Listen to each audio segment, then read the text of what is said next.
오늘 판결의 재구성에서는 한 가족의 이야기로 시작합니다. 2001년 2월 4일, 엄마는 그날 아침을 잊지 못합니다. 긴 겨울방학이 끝나고 딸의 개학날, 엄마는 평소처럼 고등학교 2학년생인 큰 딸을 깨우려고 했죠. 그런데 이 딸이 보이지 않았습니다. 방에도, 화장실에도, 집 주변에도, 그 어디에도 흔적이 없었죠. 딸을 찾던 가족은 즉시 경찰 신고도 했습니다. 그런데 그때 텔레비전에서 나주에서 여성의 시신이 발견됐다는 뉴스가 보도됩니다. 불안한 마음이 엄습했죠. 아닐 거라 믿고 싶었습니다. 심지어 가족이 사는 광주에서 전남 나주까지는 거리도 꽤 멀었기 때문입니다. 혹시나 하는 마음에 엄마는 즉시 나주로 달려갑니다. 나주에서 발견된 여성의 시신은 누구일까요? 사라진 딸은 어디에 있는 걸까요? 판결의 재구성에서 확인해 보시죠. 네, 그야말로 아닐 거라 믿고 싶은데 나주에서 발견된 시신 엄마가 애타게 찾고 있는 그 딸이었습니까, 혹시? 네, 맞습니다. 딸로 확인이 되었는데요. 이 시신이 발견된 다음에 국가수에서 신원 확인 부검을 또 했다라고 합니다. 네. 이 부검을 의뢰해서 부검 결과는 목에 졸린 어떤 흔적은 있었는데 네. 이게 이제 직접적인 사인으로 밝혀지지는 않았고 사망 원인은 익사인 것으로 최종 확인이 되었습니다. 목에 졸린 흔적은 있으나 사망 원인은 익사다. 그리고 광주에 있던 이 여고생이 나주까지 왔다. 굉장히 수상한데 마지막 행적을 좀 되짚어볼 필요가 있을 것 같습니다. 그렇죠. 경찰 입장에서는 수사가 개시되면 이 피해자의 당일날 동선을 파악을 해야 되거든요. 이제 파악을 해봤더니 2001년 2월 4일 날 새벽, 그러니까 1시가 넘은 시간대에 이 여고생이 외출하듯이 집을 나섭니다. 네. 그리고 이제 이 쭉 동선을 따라가다 보니까 03시 30분경에 네. 집 근처에 있는 PC방에서 목격이 돼요. CCTV에. 네. 그리고 이제 07시경에 이제 사망한 걸로 추정되는 시각인데요. 네. 그 시간대 광주 집에서 약 16km 정도 떨어진 나주 드들강에서 싸늘한 죽음으로 이제 발견이 되는 것입니다. 그렇군요. 네. 저는 집 근처 PC방에서 목격됐다는 게 주목할 만한 것 같은데 혹시 다른 사람이랑 있었는지 좀 더 알아봐야 될 것 같아요. 예, 그 집 근처 PC방에서 새벽 30분경에 두 남자와 함께 있었다라는 것을 목격한 사람이 있었습니다. 네. 그래서 그 마지막 목격자를 불러서 두 남자의 인상착의를 조사를 했지만 그 남성들의 인상착의를 기억해내지 못해서 수사가 더 이상 진척되지 않았습니다. 그렇군요. 그러니까 목격자가 두 남자의 얼굴까지는 정확히 기억하지 못한 건데 여기서 포기할 수 없을 것 같아요. 좀 밝혀내야죠. 그렇습니다. 그래서 경찰은 이 행적을 좀 조사를 한 결과 네. 이런 생각을 했습니다. 사실 새벽에 누군가 불러냈다면 아무래도 이제 원래 알고 있던 사람이 아닐까, 혹시 네. 면식범의 소행은 아닐까 이렇게 당연히 의심을 했던 거죠. 그래서 두 번째 용의자로 이 여학생의 남자친구가 용의 선상에 올랐던 네. 겁니다. 그런데 이 남자친구에게는 알리바이가 있었습니다. 사실 광주에 사는 여고생이 전혀 연고가 없는 나주에서 발견됐기 때문에 네. 범인은 이 여학생을 옮기려면 승용차 운전을 했을 그렇죠. 수밖에 없는 그렇군요. 상황이었는데, 그러나 이 남자친구는 운전 면허가 없는, 운전을 하지 못하는 상황이었기 때문에 경찰의 용의선상에서는 배제가 됐던 거죠. 그렇군요. 남자친구도 용의선상에서 배제가 됐습니다. 그렇다면 그 여학생의 시신에서 뭔가 네. 다른 이의 흔적이 없나 찾아봐야 될 것 같아요. 일단은 그 여고생의 몸에는 여러 가지 사건을 해결할 수 있는 단서가 있기는 했어요. 네. 일단은 허벅지에 여러 개 정도의 상처가 있었고 더더군다나 이제 오른쪽 사타구니 인근에 멍들은 게 있었는데 그거는 이제 일반적으로 수사를 하면서 여성의 경우 성폭행을 당하면서 반항하면서 속옷을 이제 벗기려는 사람을 방어하는 과정에 생긴 네. 상처로 일반적으로 보거든요. 그리고 사실 또 체내에서 책도 발견이 됐습니다. 아, 그래요? 그러니까 이거는 분명히 어떤 성폭행 목적으로 이 여고생을 유인하거나 혹은 납치해서 16km 떨어진 드들강까지 데리고 와서 성폭행 이후에 살해한 걸로 딱 이제 결정이 된 겁니다. 네. 그렇다면 이제 주변에 있는 그 우범자라든지 동일수법 전과자 뭐 이런 사람 등등을 먼저 찾는 게 맞거든요. 네. 그들 한 200명 정도를 찾았습니다. 아, 그래요? 그리고는 그들의 머리카락을 전부 뽑아가지고 네. 체액이 발견됐으니까 DNA 대조가 가능하잖아요. 네. DNA 대조를 했지만 일치하는 사람은 없었습니다. 그렇군요. 예. 경찰 수사가 난항에 빠진 건데 일단 용의자는 찾지 못했지만 어쨌든 성폭행 후 살해가 당한 거다 이렇게 추정할 수 있을 것 같아요. 네, 그래서 이제 경찰이 또 하나 주목한 것은 네. 이 피해자 여고생의 소지품이나 이런 것들 흔적을 발견해야 된다라고 하면서 이 시신이 발견된 주변을 샅샅이 뒤졌다라고 합니다. 그런데 옷가지 등의 여러 가지 휴대품을 전혀 발견하지 못했다라고 하고 있고요. 또 어머니는 딸 아이를 확인하면서 평소에 이제 끼고 다녔던 실반지가 또 사라진 것을 확인했다라고 하고 있고요. 당시에 이제 여고생이었지만 이제 휴대폰을 또 사용했었다고 합니다. 그래서 경찰은 이 휴대폰만 좀 발견하더라도 수사에 굉장히 진척이 있었을 것으로 생각을 했는데 안타깝게도 휴대폰은 사건 발생 하루 전에 또 분실을 해서 수사에 큰 도움을 주지 못했다고 합니다. 네, 이 사건이 이른바 2001년 있었던 드들강 살인 사건인데 그로부터 2년 뒤죠. 2003년에 아주 비슷한 사건이 발생한다면서요. 예, 그로부터 2년 뒤에 서울에 거주하는 전당포 주인 등 2명이 전남 광주 화순군 화순읍 수만리 안양산 휴양림 가는 길에서 아래로 50여 미터 비탈진 언덕에 알몸으로 묻혀 있었고요. 네. 머리 등이 둔기로 맞고 목 졸린 흔적이 남아서 범행 수법이 굉장히 비슷한 사건이 다시 발생했습니다. 네, 위원님 전문가의 시각으로 이거 비슷한 거 맞습니까? 예, 이 경찰은 현장 나가면 이제 이 범행 수법, 경찰만이 또 보는 고유의 수법이 있는데요. 이 사건의 알몸 시체 시신 두구하고 드들강에서 발견된 여고생의 어떤 사망한 수법, 뭐 알몸이라든지 목을 조른 방법, 제압하는 과정 형태 이런 게 거의 유사하다고 봤던 겁니다. 그렇군요. 그렇게 시간은 또 흘러갑니다. 그러다가 11년이 지났는데 의외의 곳에서 용의자가 포착이 됩니다. 그 용의자 누구였습니까? 용의자는 김 씨였는데 교도소에 있는 사람이었습니다. 아, 그래요? 이 용의자를 잡기까지 무려 11년의 시간이 걸린 건데요.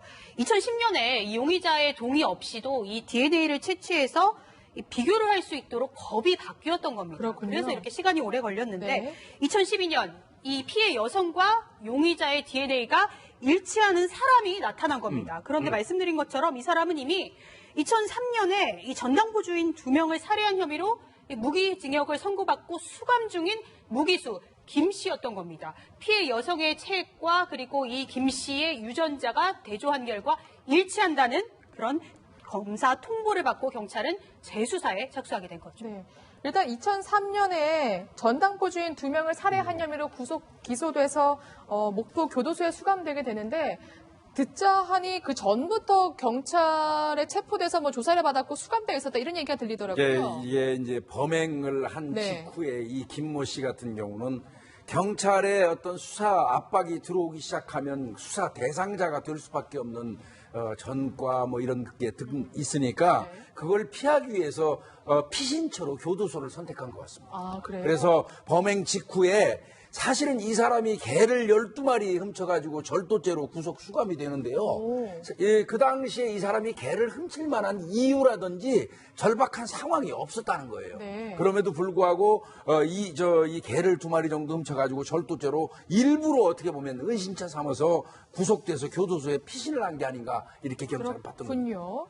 아직은 무기수 김 씨가 이러한 수상한 정황이 많지만 용의자 단계인 것 같습니다. 다른 연결고리를 찾아야 될 것 같은데요. 네, 그 외에도 연결고리가 상당히 많았었는데요. 경찰이 용의선상에 올리고 교도소에 수감되어 있는 이 용의자를 찾아가서 직접 면담을 했습니다. 그래서 몇 가지를 확인했었는데요. 이 용의자가 드들강에 자주 왔다 갔다 했었다라는 사실을 확인했고요. 또 피해 여고생이 다니고 있었던 오락실에도 갔었던 적이 있었다. 또 그것뿐만 아니라요. 심지어는 피해자가 살고 있었던 집 근처 한 100m 정도 떨어진 곳에서 자취를 하고 있었다라는 것입니다. 적어도 이 정도 사실이다라고 한다면 경찰이 혐의를 굉장히 강하게 좀 가지는 게 맞았는데 이게 그 당시에 좀 안타깝게도 용의선상에서 배제가 되는데 이유가 있었다고 합니다. 네. 그 이유가 주소지를 다른 곳으로 해놔가지고 있었다 보니까 이게 또 사실은 경찰에서 또 수사를 하는데 또 혼선이 있었던 것 같습니다. 그렇군요. 그러면 이 용의자 무기수 김 씨의 입장을 들어봐야 될 것 같은데 혹시 자백을 했습니까? 네, 김 씨는 순순히 범행을 인정하지 않았습니다. 처음에는 숨진 여고생이 누군지도 모른다라는 입장을 보였는데요. 나중에 조사를 받으면서 성관계는 했다. 하지만 죽이지는 않았다라고 말을 바꿨습니다. 그리고 이후에 다시 내가 관계한 수많은 여자들 중에 한 명일 수도 있다라고 주장을 했습니다. 결과적으로 성관계를 한 것을 인정은 했지만 죽이진 않았다라는 논리를 편 것인데요. 그러다가 이후 나와 성관계를 한 이후에 다른 사람에게 살해됐을 수 있다라는 가능성을 제기하기도 했습니다. 이처럼 말이 앞뒤가 맞지 않는 상황이었음에도 불구하고 확실한 반박 증거를 확보하지 못했었기 때문에 검찰에서는 고민이 깊어졌고 당시 무혐의 처분을 할 수밖에 없었다고 합니다. 그렇군요. 그러니까 여고생의 몸에 남아있던 체액이 성폭행 증거는 될 수 있어도 살인의 증거가 될 수는 없는 상황이었던 겁니다. 그런데 진범을 밝히는데 결정적인 분석이 나옵니다. 1세대 법의학자 이정빈 교수의 이야기를 직접 들어보겠습니다. 혈액하고 정액이 완전히 섞이질 않았어요. 섞이지 않았다는 거는 움직이지 않았다는 얘기거든요. 움직이면 두 개가 섞이거든요. 한 사람이 범인이 되겠다 이렇게 본 겁니다. 그러니까 성폭행 그리고 사망하기까지 시간이 굉장히 짧기 때문에 성폭행한 사람이 살해를 한 게 맞다 이러한 분석이거든요. 그 얘기입니다. 네.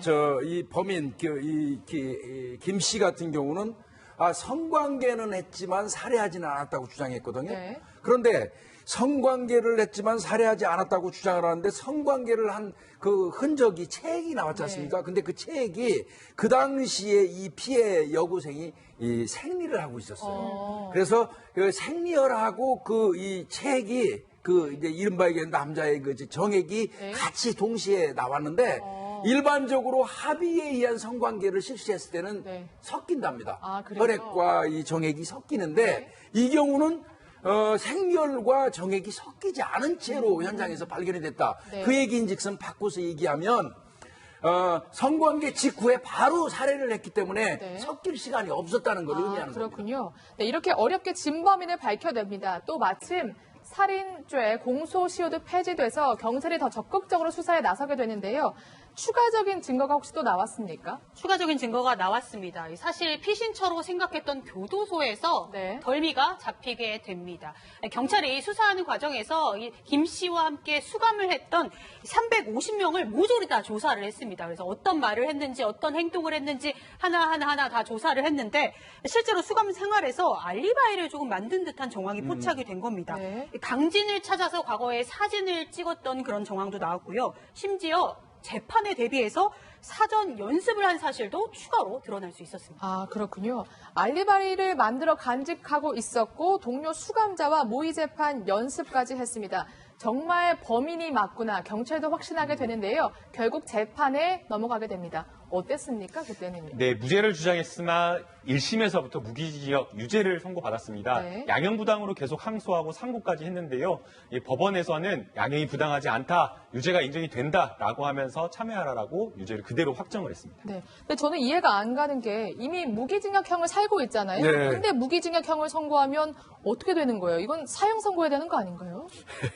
그 이제 검찰에서는 사형 선고를 요구했지만 결국 그 법원에서 무기징역 이런 경우 이제 무기징역 2개를 받은 거니까 진짜 이 사람이야말로 감형돼 가지고 나올 확률은 없겠죠. 네. 근데 이 사람이요 상당히 문제가 있었던 게 네. 교도소 내에서 이 사람의 범행에 대해서 같이 수감자가 도와줬던 사람이 있었는데 네. 그 사람이 이 사람 범행을 밝히는데 협조를 했어요, 경찰에. 네. 그 사람한테 협박을 했습니다. 편지 보내가지고. 그래요? 앞으로 교도소 전전하다 보면 만날 수 있는데 조심해라는 식으로 협박을 해가지고 그것도 또 별도로 기소돼가지고 벌금 100만 원을 또 추가로 받습니다. 그렇군요. 예. 벌금 100만 원까지 추가로 받게 되는데 사실 이렇게 뻔뻔하게 동료 수감자까지 협박한 사람 이렇게 잘 살고 있을 동안에 그 피해 여고생의 가족들은 정말 마음이 아팠을 것 같아요.